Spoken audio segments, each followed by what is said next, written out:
திடீர்னு பாத்தீங்கன்னா cigarette stocks எல்லாம் தலைகீழா விழுந்திருக்கு. பங்குச்சந்தையில இப்போ இதுதான் பேச்சு.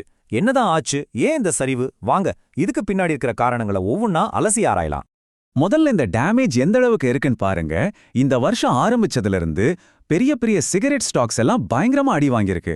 ஐடிசியை எடுத்துக்கிட்டீங்கன்னா கிட்டத்தட்ட 17.55% சரிவு, காட்ஃப்ரே பிலிப்ஸ்க்கு 10%, விஎஸ்டி இண்டஸ்ட்ரீஸ்க்கு 11%.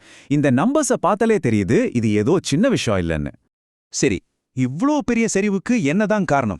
வாங்க, இந்த மர்மத்துக்கு பின்னால என்ன இருக்குன்னு இப்போ பார்க்கலாம். இந்த மொத்த பிரச்சனைக்கும் முக்கியமான சொல்லப்போன ஒரே காரணம் நம்ம அரசாங்கத்தோட ஒரு புது வரி விதிப்பு தான். ஆமாங்க, ஒரே ஒரு நடவடிக்கை, ஆனா அதுதான் இந்த மொத்த சரிவுக்கும் பிள்ளையார் சுழி போட்டிருக்கு. அது என்ன புது வரி? அதுதான் கலால் வரி, அதாவது எக்ஸைஸ் டியூட்டி.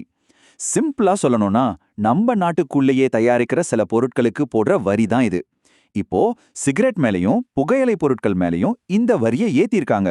ஏற்கனவே 40% ஜிஎஸ்டி இருக்கு, இது அதுக்கு மேல ஒரு கூடுதல் பாரம். அரசாங்கத்தோட அந்த ஒரு முடிவு ஒரு டாமினோ எஃபெக்ட் மாதிரி வேலை செஞ்சிருக்கு பாருங்க. இது எப்படி நடக்குதுன்னு. முதல்ல கவர்மெண்ட் வரியை ஏத்துது, உடனே கம்பெனிங்க சிகரெட் விலையை ஏத்துறாங்க. சரி, விலை ஏறினா என்ன ஆகும்? மக்கள் சிகரெட் வாங்குறத குறைச்சுக்கிறாங்க. பாத்தீங்களா, ஒன்னு விழுந்ததும் மத்ததெல்லாம் வரிசையா விழுது. சரி, இந்த விலை உயர்வு மக்களை நேரடியா எப்படி பாதிக்குதுன்னு பார்க்கலாம். இப்போ ஒரு பாக்கெட் சிகரெட் வாங்க போனா, அதாவது 10 சிகரெட் இருக்கிற ஒரு பாக்கெட், அதோட விலை பிராண்டை பொறுத்து 22 ரூபாயிலிருந்து 55 ரூபாய் வரைக்கும் ஜாஸ்தியாயிருக்கு. இது வாங்குறவங்களுக்கு சாதாரண விஷயம் இல்ல, நிஜமாவே ஒரு பெரிய சுமை தான். ஓகே, வாங்குறவங்களுக்கு இது சுமை. அப்போ விற்கிற கம்பெனிகளுக்கு என்ன ஆகுது? அவங்களோட லாப கணக்குல இந்த வரி எப்படிப்பட்ட தாக்கத்தை ஏற்படுத்துதுன்னு பார்ப்போம். விற்பனை சரிஞ்சா லாபம் எப்படி அடி வாங்குதுன்னு பார்க்கலாம் வாங்க. இங்கதான் கம்பெனிங்களுக்கு ஒரு பெரிய சிக்கலே வருது. வரியை சமாளிக்க விலையை ஏத்துறாங்க, ஆனா விலை ஏறுனா விற்பனை குறையுது.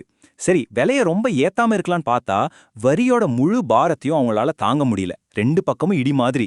அதனால அவங்களோட லாபம் குறைய ஆரம்பிக்குது. இது ஒரு செக்மேட் நிலைமை தாங்க. சரி, இது எந்த அளவுக்கு மோசமாகலாம்? மார்க்கெட் அனாலிஸ்ட் என்ன சொல்றாங்கன்னா, சிகரெட் விற்பனை கிட்டத்தட்ட 10% வரைக்கும் குறைய வாய்ப்பு இருக்கான். அதனால கம்பெனிகளோட லாபம் 15லேருந்து 20% வரைக்கும் சரியலாமா. யோசிச்சு பாருங்க, இது பிசினஸ்க்கு எவ்வளோ பெரிய அடி. ஆனா ஒரு நிமிஷம், எல்லா சிகரெட் கம்பெனிகளுக்கும் பாதிப்பு ஒன்னு போலவா இருக்கு? நிச்சயமா இல்ல. மார்க்கெட்ல இருக்கிற ரெண்டு பெரிய பிளேயர்ஸ், ஐடிசி மற்றும் காட்ஃப்ரே பிலிப்ஸ், இவங்க ரெண்டு பேரையும் ஒப்பிட்டு பார்த்தா இந்த பாதிப்புல எவ்வளவு வித்தியாசம் இருக்குன்னு நமக்கே புரியும். இந்த ரெண்டு கம்பெனிகளுக்கும் நடுவுல ஒரு அடிப்படை வித்தியாசமே இருக்கு. ஐடிசியை எடுத்துக்கிட்டீங்கன்னா அவங்க சிகரெட் மட்டும் விக்கல, கூடவே எஃப்எம்சிஜி பொருட்கள், விவசாயம், பேப்பர்னு பல பிசினஸ்ல இருக்கிற ஒரு டைவர்சிஃபைட் ஜெயண்ட். ஆனா காட்ஃப்ரே பிலிப்ஸ் அப்படி இல்ல. அவங்களுடைய பிசினஸ் கிட்டத்தட்ட முழுசாவே புகையிலையை நம்பித்தான் இருக்கு. இதுதான் ஐடிசிக்கு இருக்கிற ஒரு பெரிய பிளஸ் பாயிண்ட், ஒரு ஸ்ட்ரக்சரல் குஷன் மாதிரி. பாருங்க, அவங்களோட லாபத்துல 80% சிகரெட்ல இருந்து தான் வருது, உண்மைதான். ஆனா அவங்களோட மொத்த வருமானத்துல 60%க்கும் மேல மத்த பிசினஸ்ல இருந்து தான் வருது. அதனால ஒருவேளை சிகரெட் சேல்ஸ் டல்லடிச்சாலும் மத்த பிசினஸ் அவங்கள ஓரளவுக்கு காப்பாத்திடும். ஆனா காட்ஃப்ரே பிலிப்ஸ் மாதிரி ஒரே பிசினஸை நம்பி இருக்கிற கம்பெனிகளுக்கு தான் இப்போ பெரிய ரிஸ்க். ஏன்னா சிகரெட் விற்பனை சரிஞ்சா அந்த நஷ்டத்தை ஈடுகட்ட அவங்க கிட்ட வேற பெரிய வருமான ஆதாரம் இல்ல. இது அவங்களோட மொத்த பிசினஸையும் நேரடியா ரொம்ப மோசமா பாதிக்குது. சரி, இது எல்லாம் பார்த்துட்டு இருக்கிற முதலீட்டாளர்கள் மனசுல இப்போ ஒரு பெரிய கேள்வி ஓடிட்டு இருக்கும். அடடா, இப்ப என்ன பண்றது?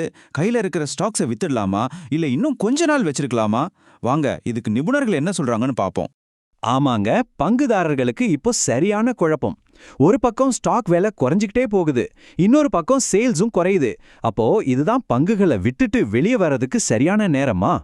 முதல்ல பங்குகளை வச்சிருங்க, விற்காதீங்கன்னு சொல்றவங்க சைட்ல என்ன வாதம் இருக்குன்னு பார்ப்போம். வெல்த் மில் செக்யூரிட்டிஸ்லேருந்து கிராந்தி பதின் என்ன சொல்றாருன்னா, பாருங்க, இந்த கம்பெனிகளுக்கு இது ஒன்றும் புதுசு இல்லை. பல வருஷமா பல வரி உயர்வுகளை தாண்டி தான் வளர்ந்துருக்காங்க. ஏதோ ஒரு குவார்ட்டர்ல வர்ற பாதிப்பை வச்சு அவங்களோட நீண்டகால வளர்ச்சியை நம்ம குறைச்சு மதிப்பிடக்கூடாதுன்னு ரொம்ப தெளிவா சொல்றாரு. ஆனா இதுக்கு நேர் எதிரான ஒரு கருத்தும் இருக்கு. ஃபோனான்சாவை சேர்ந்த நிதந்த் தாரேகர் என்ன எச்சரிக்கை பண்றாருன்னா, இல்ல, குறிப்பா காட்ஃப்ரே பிலிப்ஸ் மாதிரி கம்பெனிகளுக்கு ரிஸ்க் ரொம்பவே அதிகமாகிடுச்சு. இனிமே புகையிலை மேல வர்ற வரி விதிப்பு குறையாது, அதிகமாகத்தான் செய்யும். அதனால இன்வெஸ்டர்ஸ் இந்த ஆபத்தை ரொம்ப சீரியஸா எடுத்துக்கணும்னு சொல்றாரு. அப்போ ஒரு முதலீட்டாளரா நாம இதுலேருந்து என்ன எடுத்துக்கணும்? சுருக்கமா சொல்லணும்னா 4 பாயிண்ட்ஸ் தான். 1, இந்த புதுவரி சேல்ஸையும் பாதிக்குது, லாபத்தையும் பாதிக்குது. 2, ஐடிசி மாதிரி பல தொழில் பண்ற கம்பெனிகளுக்கு ஒரு சேஃப்டி நெட் இருக்கு. 3 காட்ஃப்ரே பிலிப்ஸ் மாதிரி ஒரே தொழிலை நம்பி இருக்கிறவங்களுக்கு ரிஸ்க் ரொம்ப அதிகம். கடைசி பாயிண்ட் 4 அடுத்து என்ன பண்ணலாம்ங்கிறதுல எக்ஸ்பர்ட்ஸே 2ஆ பிரிஞ்சிருக்காங்க. கடைசியா இந்த முழு நிகழ்வும் நம்ம முன்னாடி ஒரு பெரிய கேள்வியை நிறுத்துது. வரிகள் தொடர்ந்து அதிகமாகிட்டே போற இந்த மாதிரி ஒரு சூழல்ல ஒரு பிசினஸ் நிலைச்சு நிக்கணும்னா பல துறைகள்ல தன்னோட பிசினஸை விரிவுபடுத்துறது, அதாவது டைவர்சிஃபிகேஷன் பண்றது மட்டும்தான் ஒரே வழியா? இதை பத்தி நீங்க என்ன நினைக்கிறீங்க?